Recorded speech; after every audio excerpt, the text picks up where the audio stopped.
नमस्कार. आज बघूया आपण जवळ्याचं तोंडी लावणं. बरेच जण ह्याला चटणी म्हणतात, कोशिंबीर म्हणतात. ॲक्चुअली ह्याचं मागचं कारण असं आहे, की पूर्वीच्या काळी जे पुरुष होते ते आधी जेवायला बसायचे आणि त्यानंतर बायका जेवायला बसायच्या. केव्हा-केव्हा भाजी वगैरे संपली असायची. त्यावेळेस आता आपल्याला काय, तर पटकन चल जवळ्याचं तोंडी लावणं करूया. सरळ, सोपं आणि चवीला छान. त्या दृष्टीने हा जुना प्रकार पारंपरिक पदार्थ आहे. तो मी आज तुम्हाला दाखवते. तर चला बघूया जवळ्याचं तोंडी लावणं.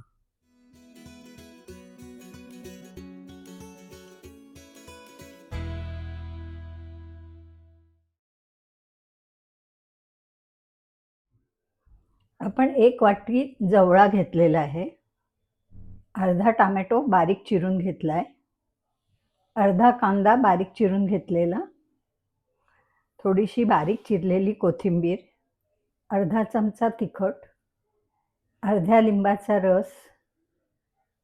चवीनुसार मीठ. आपण गॅसवर भांडं तापत ठेवलंय. आपण त्याच्यात जवळा भाजून घेणार आहोत. आता मी हा साधारणतः 2 माणसांपुरता केलाय. जसं तुम्हाला हवं असेल तसं तुम्ही प्रमाण वाढवू शकता. हा आपण मंद भाजून घेणार आहोत.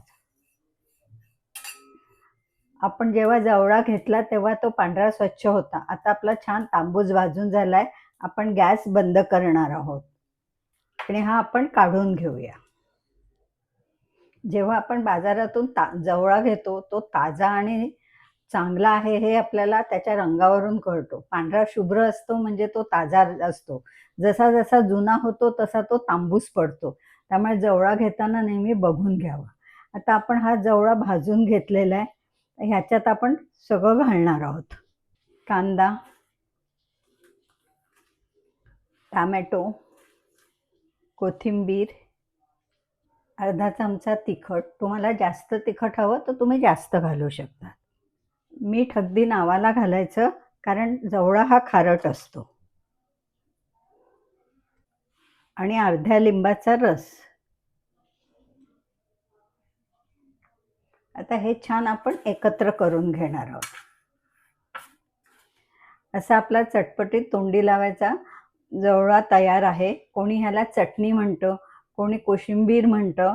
प्रत्येकजण वेगळं वेगळं ह्याला म्हणतं.